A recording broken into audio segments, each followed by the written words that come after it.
Well, the thing is now is this, Alex, I have the time to do it now. When you're being a governor or you're governing a state or you're working in that capacity, you don't have time to do any research because your day is full 24 hours a day, 7 days a week, just doing your job. And now I don't have that job to do anymore. And living in Mexico like I do for half the year, I read 15 to 17 books every winter down there. And it's amazing how reading can educate you, something I think we're losing track of in this country. Well, I want to be specific. It's amazing to see your development, and I'm not like on some mountain saying that because I've noticed your discernment with issues, getting into the whole conspiracy realm. You go right to the best sources, the best documents, the best history, and it's just very exciting, Governor Ventura, to see you with a hit TV show, a best-selling book, and to really be one of the main leaders now of questioning our reality. But I don't want to interrupt. Go back, give people the name of the book again because I want to go buy it and read it. Fletcher Prouty, on record, the head of Black Ops between the Pentagon and CIA. He was sent away, to the Arctic when they killed JFK. He talked about how they pulled the security off, how it was a Pentagon Black Ops job. We're going to play a clip from JFK coming up later, but take your time into break with more of what you've learned and how you tie that in to all your other life knowledge. Well, again, it's a case that, Fletcher Prouty he lived through it, and I enjoy reading what he knows about, and he's an exceptionally bright guy. See, the other thing he shows very clearly, which tells you how Obama isn't really in charge, Prouty shows you that most of the politicians only learn of these events till they're already in motion. They're set in motion by people in the government. People in the CIA at lower, not the high-level positions, but in those secondary positions, they're the ones that move forward on all this stuff, the wars, all the dirty stuff that goes on, so that by the time our elected politicians are briefed on it, this thing's already halfway to life. It's already happening. So our politicians are playing catch-up. And that's who Prouty explains in that book, The Secret Team. That's who the secret team is. The secret team are these right under-level government people who are literally running amok. And there's nobody in control of them. And, the CIA has its own money now and own money sources, so they can basically do anything they want. And our president and the rest of them seem to be powerless to them. Well, that's what Ron Paul said 2 months ago in a speech. In fact, we'll cue that up. It's about 20 seconds. He said, we've had a CIA coup since the 60s. They're bringing in the drugs. We have a shadow government. And my whole point is we have to come to the point as a nation to realize presidents come and go, but the secret teams run by the big Wall Street banks that set up the CIA rule this country and, by extension, the world. Yeah, pretty much. Man. At least that's the information that I'm arriving at. It's not a nice arrival, but, what can we do? Well, I've been harping on it for about 12 years, Alex. You can start by stop voting for Democrats and Republicans. I don't care who you vote for. Don't vote for them. They're the problem. They're not the solution. And that's, really it gets to that. Then, of course, you have to question, is the voting real?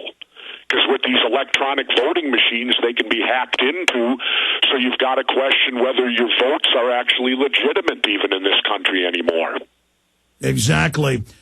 Let me back you up, what you just said. You take Gulf of Tonkin. I sat through many hours of LBJ at his ranch outside Austin, Johnson City, a couple miles from where I sit.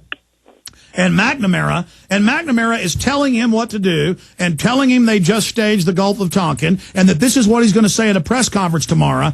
And the president's almost saying yes, sir, to him. And it's the same thing with Bay of Pigs. They launched that without Kennedy knowing and then blamed it on him when it failed. Exactly. And you got to understand, too, it ain't McNamara. McNamara's being briefed, too. He probably only learned about it the week ahead of LBJ. No, that's on the tape. He's saying exactly. He says, these tapes are incredible. He's saying the Pentagon did this. This is what you're going to say. Yep. And see, he's been briefed. see, Fletcher Prouty said the key to all this are these briefer guys. These guys that the Pentagon has and the CIA have who do the briefings of the politicians. They're the ones who sell the politician on the policy, and it comes from them. You ought to interview Ray McGovern. He was a top CIA briefer to Reagan and Bush the first, and he agrees with everything you're saying. Yeah, well, that's what Fletcher Prouty said, and I haven't found a thing he's been wrong with yet.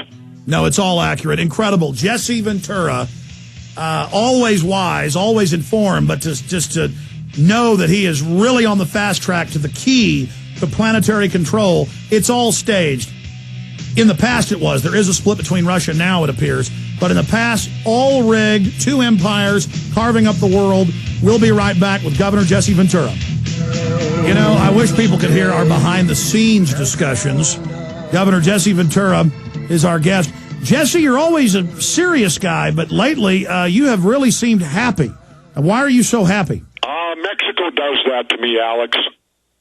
When I get down there, you know, I spent Friday and Saturday, the waves were great. They were running about 3.5 feet, and they were coming in perfect for surfing. So I had 2 great days of surfing down there. And whenever I can live that lifestyle, I get very content and very pleased with the world. I hear you.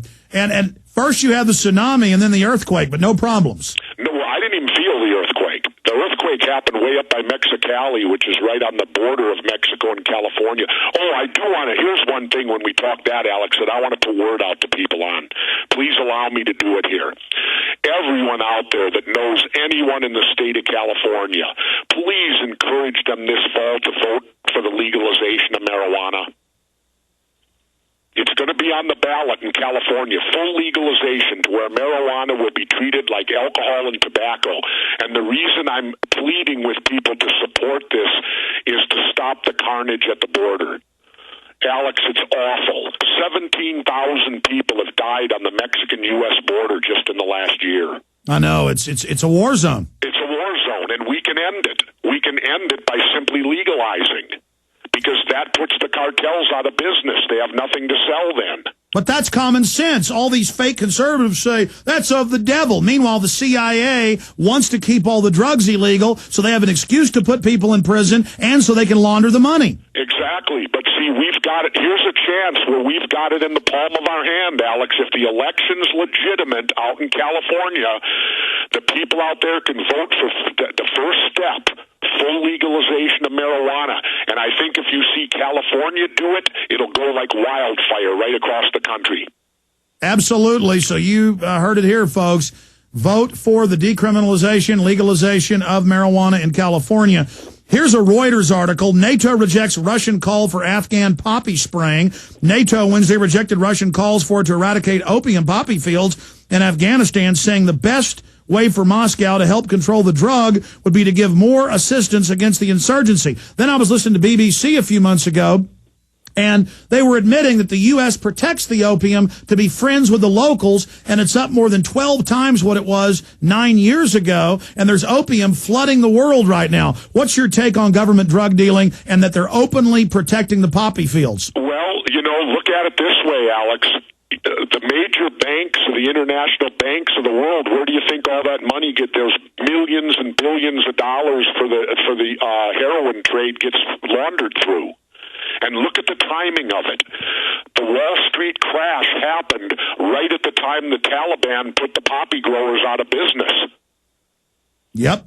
Because and there may be a correlation there. You're talking about 2000, 2001. Laundered money, these billions of dollars of laundered drug money, and that could very well have hurt the cash flow of these banks. And that very well could have been, I'm not saying it's the full thing, but it certainly could have been part of the catalyst that made the Wall Street crash happen in 2008. Well, there's also the fact that the Taliban was cutting it off in 2000, 2001, and you had the crash in 2001. Yep. Notice how every time the drugs get cut off, it seems Wall Street crashes shortly thereafter.